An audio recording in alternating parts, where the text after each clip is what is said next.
The star map floated above the navigation table, glowing in soft blue light. Every jump point, trade route, and safe corridor was drawn with perfect precision. Captain Asoraval had spent years studying these charts in the academy, memorizing the lanes like the lines of her own palm. But now, on her first independent cargo run, something caught her eye, something she had seen before, but never truly questioned. A thick black line stretched across the map, cutting through the galaxies, spiral arm like a scar. It had no coordinates, no official name. On her display, the words Terran border space blinked faintly beside it, and beyond, nothing. The map simply ended, replaced by empty darkness. Isra leaned closer, narrowing her eyes. Strange, she murmured to herself. Her ship, the Celestial Finch, was making a routine delivery from the core. Markets to the distant mining colonies of the Draven Belt. The route took them along the very edge of this mysterious border. It was the first time she had been this close in person. She glanced at her crew. First Mate Luro, a tall insectoid with iridescent wings, was running a systems check. Engineer Pell, a soft-furred Mamari, was busy with the engine diagnostics. None of them seemed concerned about the black line on the map, but curiosity gnawed at her. "What's beyond human space?" she asked aloud. The room went still. Luro's wings twitched once, then folded tightly against his back. Pell froze, his paws still hovering over a control panel. Slowly, both of them looked at her, as if she had just said something dangerous. "Captain," Luro said quietly, "we don't ask that question. Why not?" Isra tilted her head, pretending confusion. "I've read dozens of Navigator histories. No one ever explains why the maps just stop." Pell's ears drooped. "Because those who cross don't return." That made her smile in disbelief. "That's just a myth." "You really believe that?" Neither answered. They both returned to their work, but the air felt heavier now. Isra stared back at the map. There was no official warning in the guild database. No recorded hazard zones, no warfront markers, just nothing. The emptiness itself was the warning. That night, after the crew went to rest, Isra stayed in the navigation chamber. She dimmed the lights and brought up an older star chart from centuries past. The border was there, to always there, unchanging. She traced it with her finger, wondering who first decided to draw the line, and what they had seen. A half-forgotten story surfaced from her academy days. An old lecturer had once mentioned something called the Vanishing Convoy. Supposedly, it was a fleet of 50 merchant ships that disappeared near human space 200 years ago. No debris was ever found, but the professor had quickly moved on to the next topic, almost as if he regretted speaking about it. Isra leaned back in her chair, tapping her chin. "What is it about you, humans?" she whispered. She knew of them, of course. Everyone in the galaxy did. Humans were a small population by galactic standards, but somehow they always ended up in the center of important events, wars, peace treaties, great discoveries. Yet they kept mostly to themselves these days, and their star systems were quiet, too quiet. The next morning, the Finch flew closer to the border. The blackness beyond was deep and strange, not like normal space. It seemed heavier, as if the light itself hesitated before crossing. The cum crackled. "Approaching. Terran perimeter," came Luro's voice from the pilot's seat. "Recommend course correction." Isora joined him at the front. Through the viewport, she saw a faint shimmer far ahead, like heat haze. It wasn't a shield knot exactly, more like the edge of a curtain that hid whatever lay beyond. "Doesn't it bother you?" she asked Luro, flying so close to something. "The guild refuses to explain." Luro's wings shivered again. "Curiosity kills, Captain, and humans. They don't explain themselves." She smiled faintly. "Maybe no one's asked the right questions." Luro gave her a long, unreadable look before turning back to the controls. "Some questions keep you alive by staying unanswered. by the time they reached the last refueling station before the border. Izra's mind was full of possibilities: storms, black holes, secret wars, ancient ruins. She couldn't stop thinking about the blank space on her map. The station was small, run down, and oddly quiet. As she walked through the narrow corridors, she overheard two old traders speaking in low voices. He said he saw them, black ships, silent as stone, watching from the edge. That's just a spacer's tale. I don't think so. He never came back to tell the rest. Isora slowed her step, pretending to inspect a vending terminal while straining to hear. The word humans never left their lips, but she knew exactly who they were talking about. That night, as the Finch prepared to leave the station, Isora stood alone on the observation deck. The Terran border shimmered faintly in the distance, a thin line between the known and the unknown. It wasn't just a cartographer's choice. It meant something. She could feel it. She touched the glass. "I'll find out," she promised quietly, "one way or another." And in that moment, she knew curiosity wasn't just part of her nature, it was going to be her destiny. Asterisk. The celestial Finch glided through the quiet stretch of space between the Draven Belt and the Terran border. It was supposed to be a smooth journey till the first tremor hit. At first Isra thought it was a sensor glitch. The deck vibrated under her boots, and the navigation display flashed red. Alarms began to hum low in the background. Luro's voice came over the comm, tense but controlled. "Captain, gravitational distortion detected. It's pulling us off course." Isra hurried to the bridge. Outside the viewport, the stars seemed to bend and stretch unnaturally, as if invisible hands were twisting space. Pell was already at the console, fur bristling. "It's not a black hole," Pell reported, "but it's close enough to tear us apart if we linger." Isora leaned over the navigation panel. Their original trade lane was collapsing under the storm's pressure. Safe detour routes lit up in green, but every one of them pushed them dangerously close to the Terran border. One in particular, marked Route 17, would cut right along the line for hundreds of light minutes. "Route 17 is the fastest," Luro said without looking at her. His tone was flat, as if even speaking about it made him uneasy. Isra studied the map. Beyond the black line lay nothing but blankness. The shortcut would take them so close that, from the viewport, the human border might fill the entire horizon. "Set the course," she said finally. Pell's ears flicked in alarm. "Captain, set it," she repeated, her voice calm but firm. The Finch entered the detour route. The ship's hull hummed softly as it adjusted to the gravitational shift. Outside, the border grew clearer, less an abstract line on a map and more a physical presence. It shimmered faintly, as though a thin veil separated one reality from another. Isora couldn't take her eyes off it. "It's beautiful," she whispered. "Beautiful," Loro said dryly, like the teeth of a predator. She smiled faintly, but didn't answer. An hour into the detour, Isora noticed something strange on the nav console. Faint pulses of light appeared just inside human space, teeny signals, evenly spaced, pointing deeper into the darkness.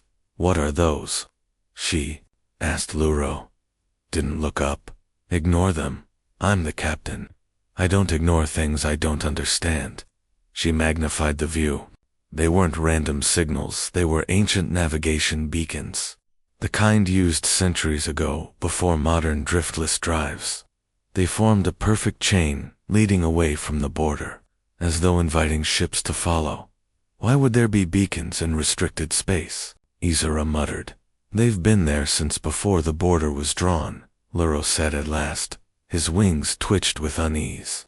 "Some say they lead to the old colonies. Others say they lead to something else. And no one's gone to check." Luro gave her a sharp look. "Captain, there's a reason the line is still there after hundreds of cycles. Ships vanish. Not some of them, all of them. No wreckage, no escape pods. Just gone." As they pressed forward, the gravitational storm faded behind them. For a moment, The border felt almost peaceful, too peaceful.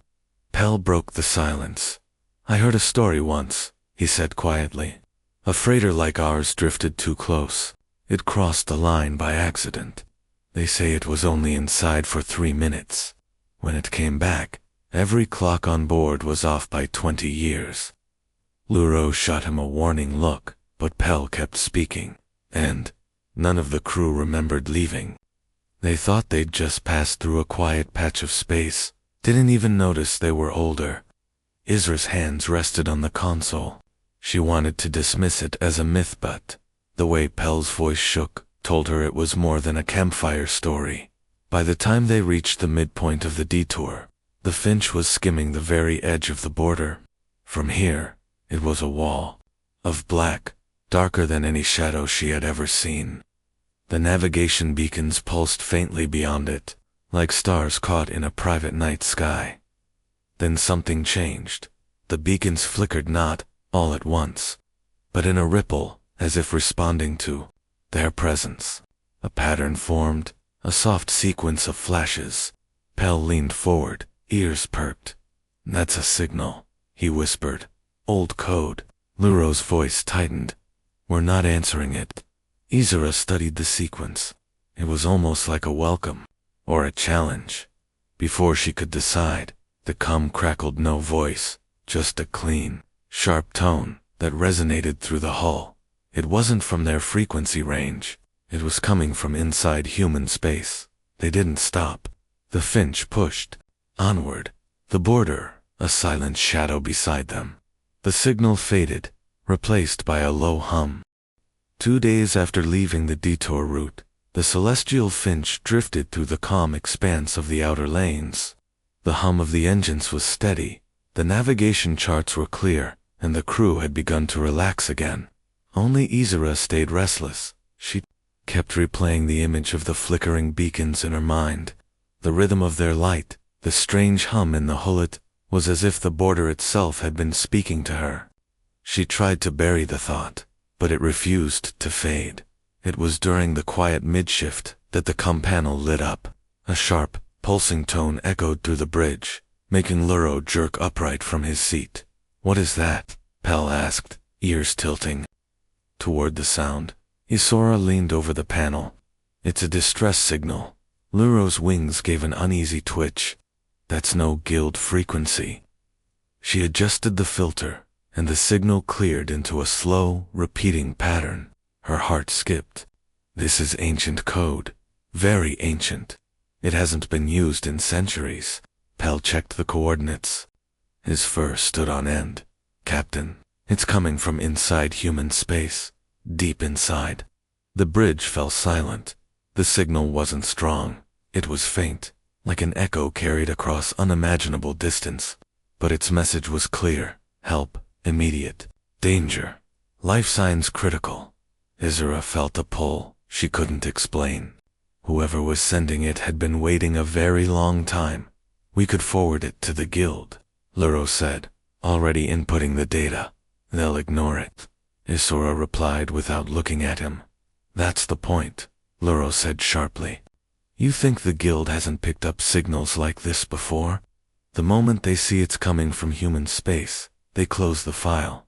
End of discussion. Pell hesitated. It could be a trap, or a remnant of some old battle, or, Isra said slowly, it could be someone who's been forgotten. The coordinates were impossible to ignore. They were almost in the center of the blank map, where no navigation records existed.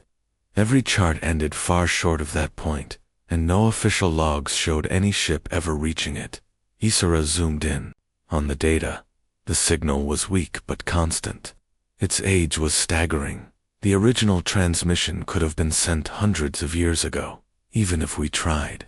Luro said, we can't cross the border without triggering every human defense system they've got. Isra frowned. You think they still patrol the border after all this time? Luro gave a short, humorless laugh. I know they do. That evening Isra sat alone in the observation deck, watching the stars slide past. The thought of leaving the signal unanswered made her chest ache. She imagined someone out there alone, afraid, counting the years by the pulse of their own beacon. The door opened, and Pell stepped inside, carrying 2 mugs of hot kava. He handed one to her without a word. "You want to answer it?" he said, quietly. "Yes, even if it means crossing. Yes." Pell stared out at the stars.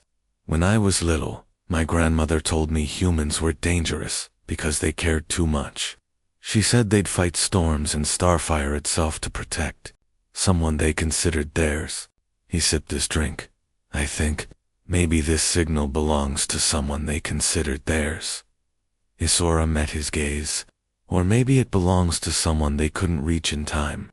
They stood in silence for a while, the hum of the ship, a steady heartbeat between them. The next morning, the decision was taken out of her hands, while they were still 3 jumps from their destination. The Finch's proximity alarms screamed. Luro shouted from the bridge, "Captain, we've got movement dead ahead." Isora ran to the front. On the view screen, dark shapes emerged from the blackness of the border. At first, they looked like drifting asteroids, but their movement was too precise, too intentional. As they drew closer, the shapes resolved into ships, sleek, angular, and utterly black, their hulls absorbing almost all light. There were no visible weapons, no markings, no emissions, but their silent formation was more intimidating than any fleet Isora had ever seen. "They're not firing," Pell said, voice tight. "They don't need to," Luro muttered. The black ships spread out, forming a wall between the Finch and the shimmering edge of the border.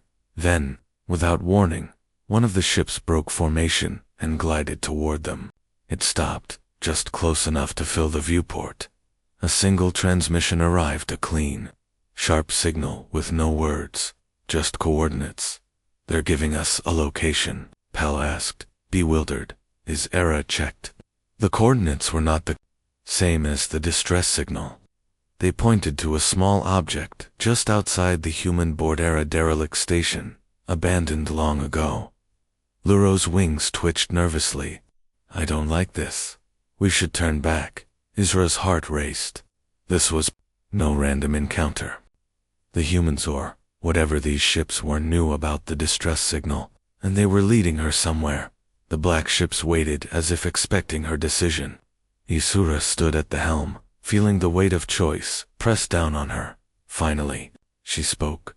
"Set course for the coordinates." Pell swallowed hard. "Aye, Captain."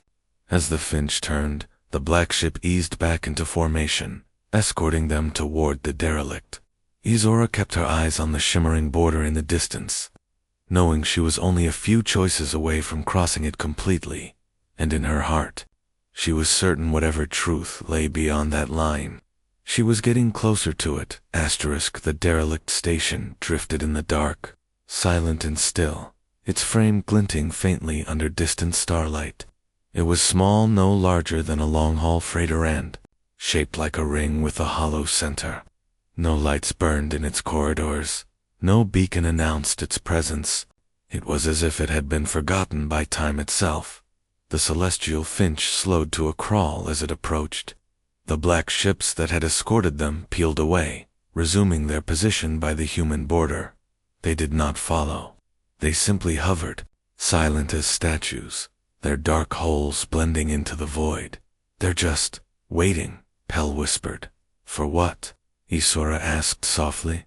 "To see what we do next," Luro said, his wings pressed flat against his back, docking clamps extended. From the Finch, connecting with the station's airlock, the sensors reported a thin atmosphere, breathable but stale. No power readings, no life signs.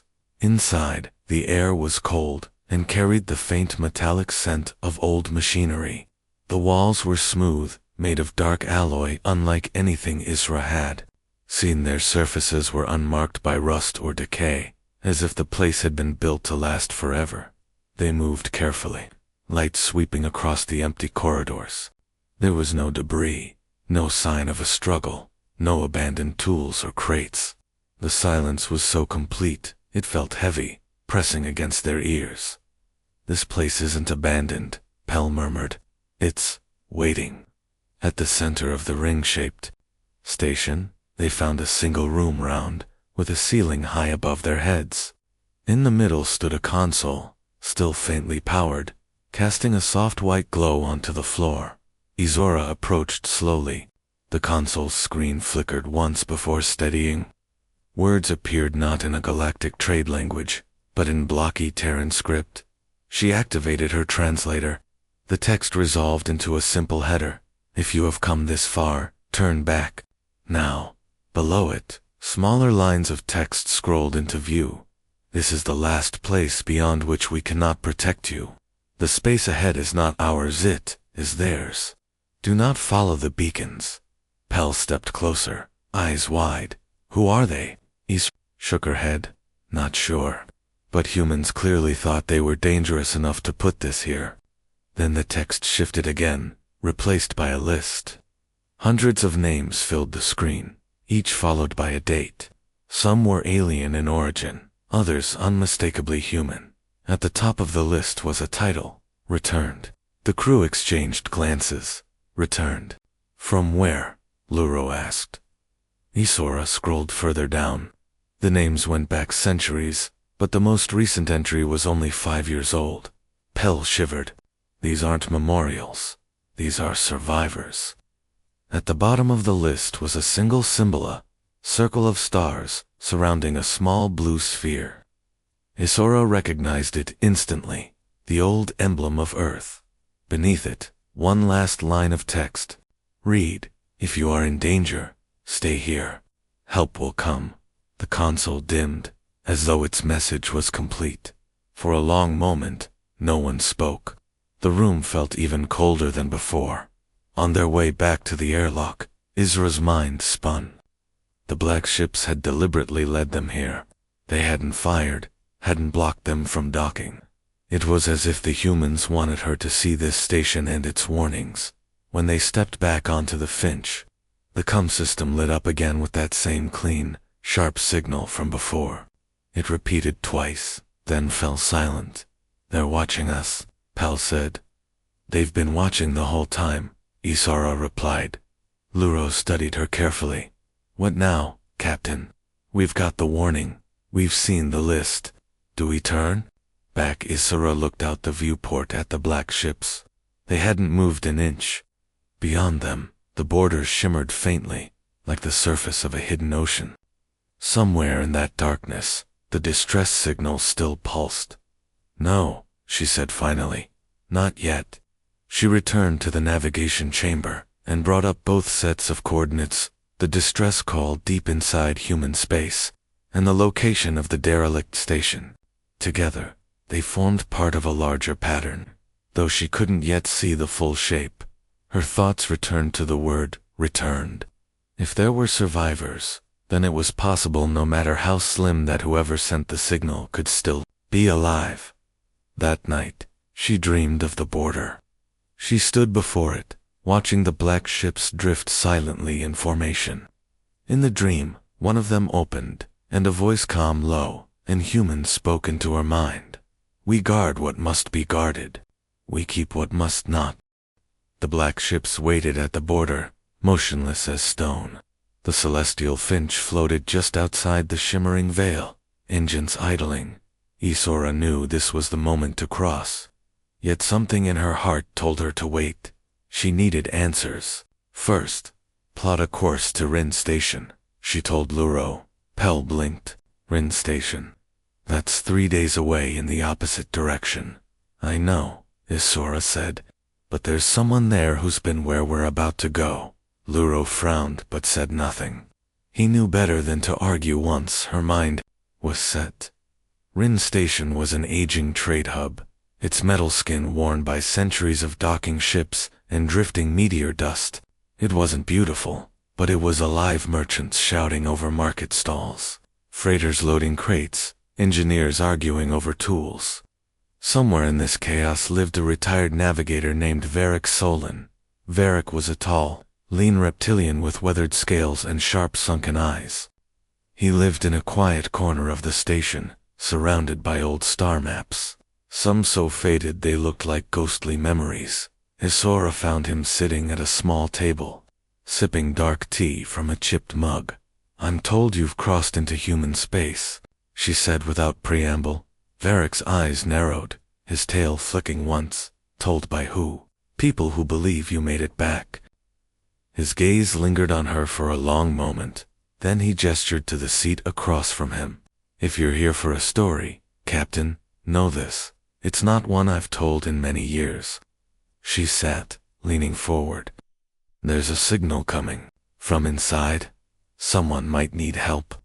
I need to know what's in there before I decide to cross." Varric's hands tightened around his mug. "What's in there," he said slowly, "is both a promise and a warning, and you can't tell one without the other."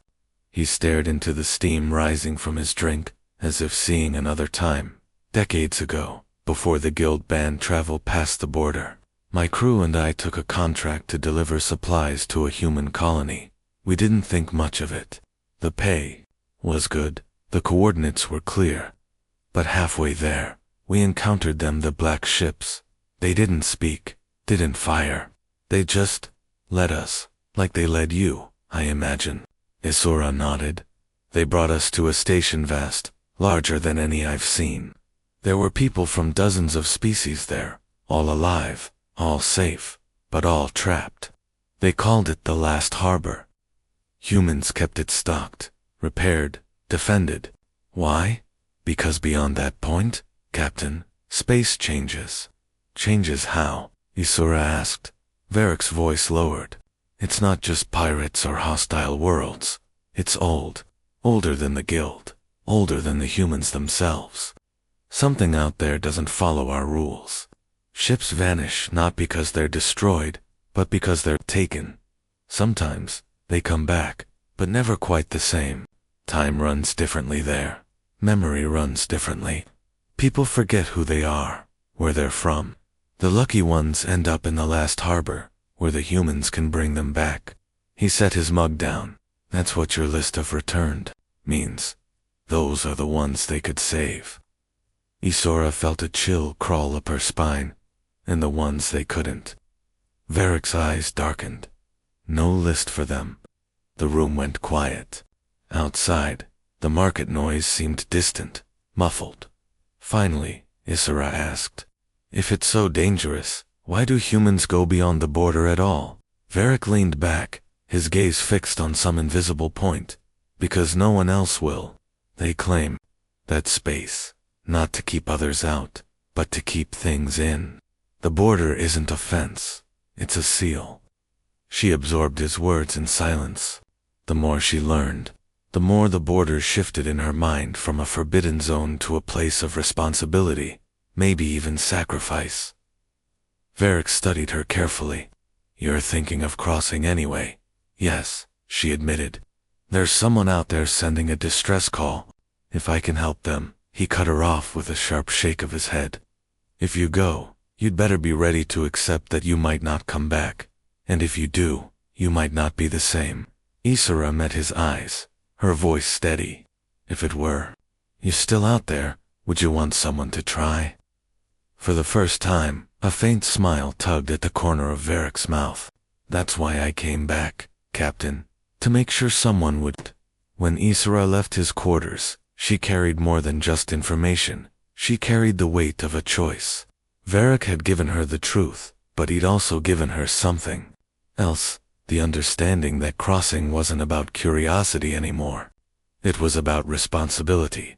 Back on the Finch, Luro and Pell were waiting. "Well?" Luro asked. Isora looked at both of them. "We cross." Luro's wings twitched, but he didn't protest. Pell simply nodded. The celestial finch turned its nose toward the Terran border once again. The black ships were still there, exactly as they had been before, as if they had been waiting for her return. Without a word, they shifted position, creating a path into the shimmering dark. As the Finch moved forward, Isora glanced at the star map. The neat lines of known space ended abruptly at the border. Beyond that, there were no coordinates, no markers, only possibility, and the unknown. And this time, she wasn't just going to look at it. She was going to step inside. The celestial finch held steady just outside the Terran border. The black ships waited in perfect formation, patient and silent, their presence like an unspoken invitation. Inside the bridge, Isra studied the shimmering veil ahead, its faint light shifting like liquid glass dot before crossing. She had one more question that refused to leave her mind. Why does the whole galaxy honor this line? She'd heard story. She knew about the dangers beyond, but there was still something missing, a reason why even the most aggressive species never tested human space. She needed that answer. The answer came from an unexpected place. While reviewing navigation logs, Pell found an encrypted guild archive linked to the Terran coordinates. It was old 2 centuries at least and required multiple overrides too. Open. What's in it? Isora asked. Pell's ears twitched. History, but not the kind they teach at the academy. The archive told the story in simple reports and grainy images. Long ago, a stellar catastrophe had swept through the outer colonies. A dying star collapsed in a chain reaction, destabilizing entire sectors. Trade routes were torn apart. Worlds froze or burned within days. Billions fled, but not everyone had the means to escape. According to the records, most species evacuated only their own people, leaving strangers behind in the chaos. Some locked their borders entirely, afraid of refugees bringing unrest or disease. But one fleet did the opposite. The humans, they sent ships into the chaos not to save their own worlds, but to save everyone's. They evacuated entire planets, ferrying thousands at a time across light years. They took in refugees of every shape, language, and culture, feeding and sheltering them for months, sometimes years, until they could be resettled. The archive contained personal accounts. One was from a young Kari child, now an elder, describing how a human soldier had carried her to safety through a collapsing space. Another was from a merchant who'd lost everything, only to find his shop rebuilt exactly as it was by human volunteers when it was safe to return. Isora leaned back in her chair, her chest tight. They didn't just protect their borders, she whispered. They protected everyone. Pell nodded. And they never asked for repayment. But the galaxy didn't forget. Leroux's voice was quiet. That's why the border's respected. It's not just fear, it's gratitude. The records went further. When the catastrophe ended, the surviving civilizations offered humans land, resources, trade, rights, anything to repay the debt. The humans refused. Instead, they requested only one thing: recognition of a single boundary in space. No ship, from any species, would cross it without permission. No colony would be built inside. No exploitation of its resources. No one knew exactly why they chose those particular coordinates. But the debt was so great that no one argued. The guild recorded the agreement in its founding charters, and every navigator since had been taught to honor it. Isora stared at the shimmering border ahead. To the untrained eye, it was just empty space. But to those who knew the history, it was a line drawn, not by power, but by trust. She remembered Varric's words. The border isn't a fence, it's a seal. And now she wondered maybe the seal wasn't just to keep something out. Maybe it was also to keep humanity in a place where they could watch over the galaxy, ready to help again if disaster struck. That night, she sat alone on the observation deck. The stars beyond the veil seemed sharper somehow, colder. She imagined the fleets from centuries ago, human ships braving collapsing space lanes, dodging debris, carrying strangers in their holds. She imagined the chaos, the noise, the fear, and the calm voices promising safety. It was hard to reconcile those saviors with the silent, shadowy ships now watching her from the border. But perhaps that was the point. The galaxy had seen the open hands. Only a few had ever seen the closed fists. Pell joined her quietly, thinking about turning back. He asked. No, she said. I'm thinking about what we owe them. What? They've already done for us. He followed her gaze to the border. Then maybe crossing isn't just about helping whoever sent that signal. Maybe it's about proving we deserve the help they once gave. The next morning, the crew was ready. Luro stood at the helm, wings tucked tight. Pell monitored the comms. Isara took the captain's chair, her voice steady. Engage engines. We cross on my mark. The black ships shifted again, forming a corridor directly into the shimmering veil. The beacons beyond pulsed slowly, like the heartbeat of something ancient and patient, as the Finch moved. The shimmering veil of the Terran border filled the celestial Finch's viewport like a living wall.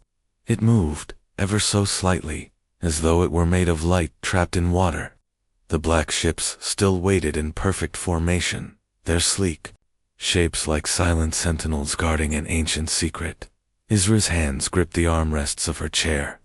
She had studied this border for years, seen it on maps, heard it whispered about in markets and mess halls. But standing before it now, knowing its history, was different. It felt alive. It felt aware. Engine steady, Luro reported, his voice tight, course locked on the beacon trail. Pell's ears flicked nervously. Signal from inside is still active, faint, but steady. Isra exhaled slowly. Take us in.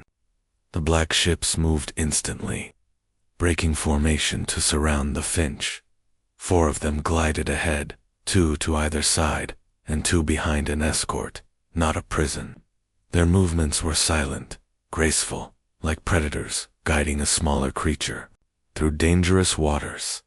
The moment the Finch crossed the veil, the light changed. Stars outside seemed sharper, brighter, but the darkness between them was deeper, thicker, almost tangible. The hum of the ship felt different, as though the very space they moved through had a heavier weight. No alarms went off, no weapons locked on. Yet everyone on the bridge felt it, that silent understanding that they had entered a place where the rules were different. Minutes passed before the first sight appeared. Ahead, in the far distance, hung an immense structure, so large it looked like a small moon. It gleamed with layers of silver and gold plating, its surface lined with docking arms, solar arrays, and shimmering energy fields. That's a station, Pell breathed. Luro's wings flicked in disbelief. A city in orbit. I've never seen anything like it. As they drew closer, the scale became overwhelming. Entire freighters passed through its docking bays like insects into a hive. Massive observation domes glittered with warm interior lights, and on its surface, in enormous letters, a name glowed. The last HRBOR. The black ships guided them to a docking arm, reserved for smaller vessels. The bay was pristine, no grime, no damage. Every panel spotless as if it had been built yesterday. When the airlock cycled open, a wave of warm, oxygen-rich air flooded in. It smelled faintly of greenery, like a world after rain. Isara stepped out first, her boots echoing softly on polished metal. The docking bay was busy, but orderly crews of different species moved with quiet efficiency, unloading cargo, tending to arriving ships.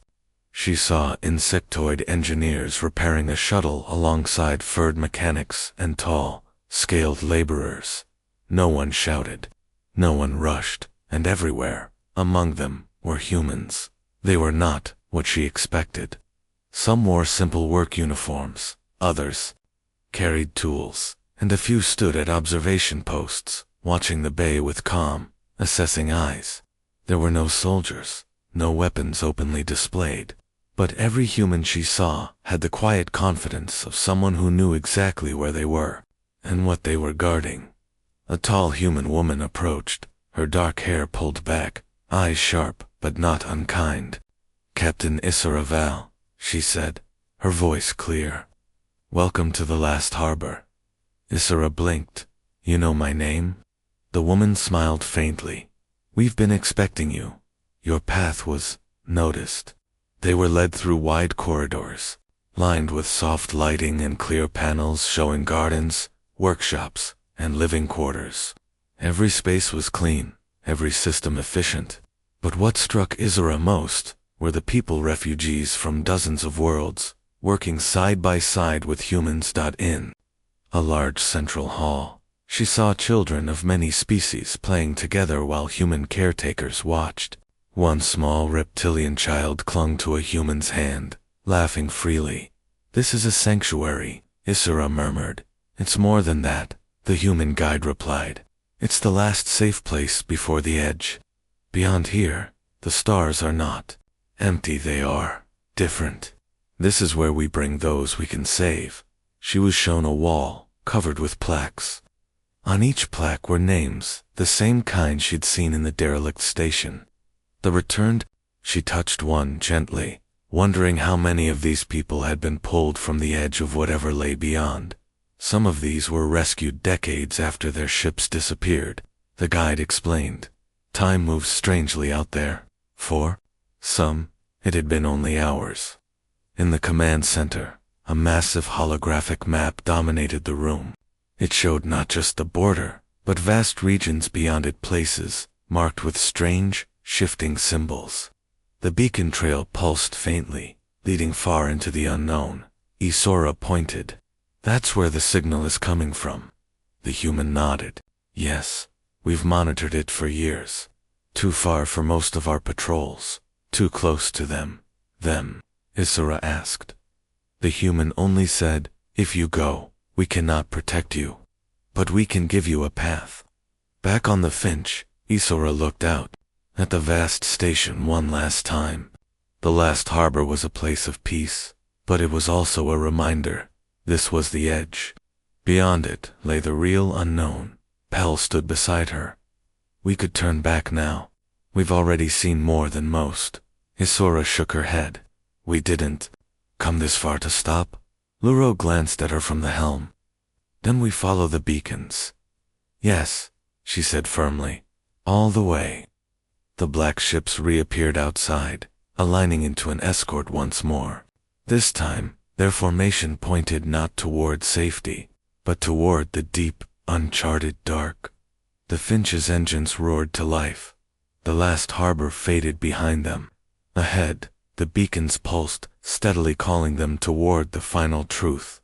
The black ships led the celestial Finch away from the last harbor, deeper into the uncharted dark. The beacon trail ahead pulsed faintly, each flash a quiet heartbeat in the void. There were no stars, here only shadows and distant glimmers, as if the galaxy itself avoided shining light in this place. The air on the bridge felt heavier. No one spoke. Pell broke the silence first. "Signal is growing stronger, Captain. We're close."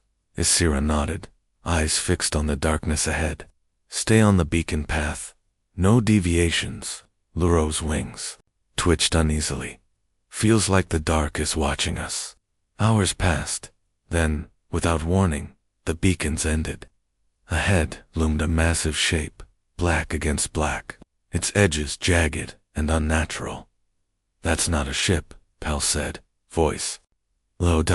As they drew closer, Isra realized it was a recon entire station, torn apart but still clinging to a slow rotation.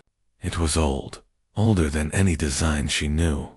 Its hull covered in scars and strange, shifting patterns. The distress signal came from deep inside. Docking was risky, but they made it. Inside, the station's corridors were silent and cold. Strange markings covered the walls, swirling symbols that seemed to shift when she wasn't looking. They found the source of the signal in a central chamber. A single emergency beacon sat beside a small, sealed cryopod. Frost clung to its edges, and a faint light blinked on its side. Inside lay a figure, alien, but frail, skin pale and thin.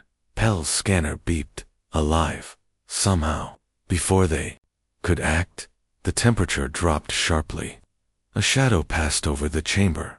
Doorway, not a person, not a ship, but something that felt like it was alive.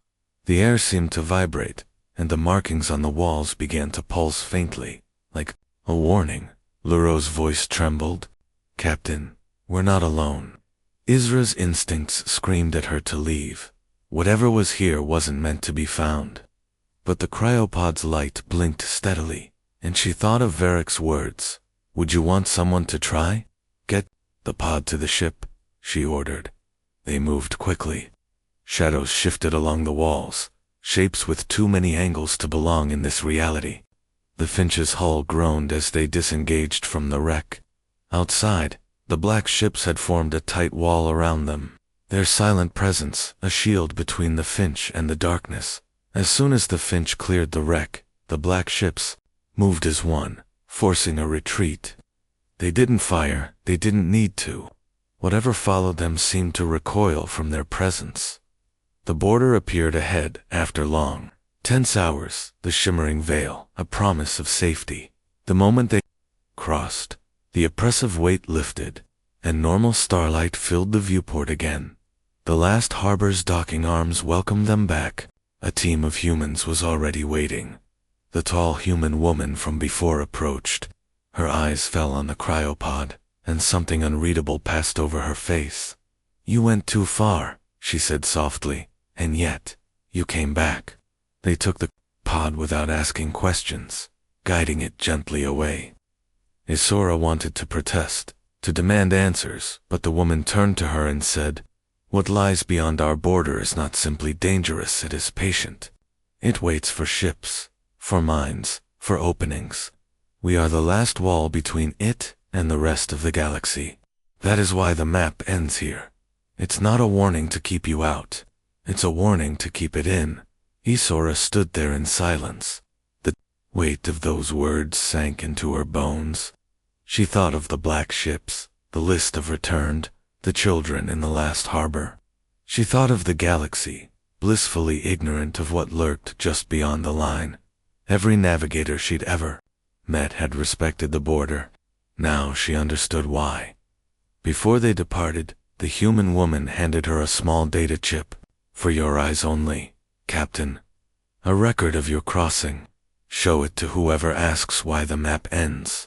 And remember, gratitude is part of the seal. Fear is the rest. Back on the Finch, Isora slotted the chip into her console. A simple map appeared her course, the wreck, the pod, and a vast, swirling region beyond, marked only with 2 words in bold Terran script. Do not open us. They left the last harbor behind. Pell asked quietly, what will you tell the guild? Isora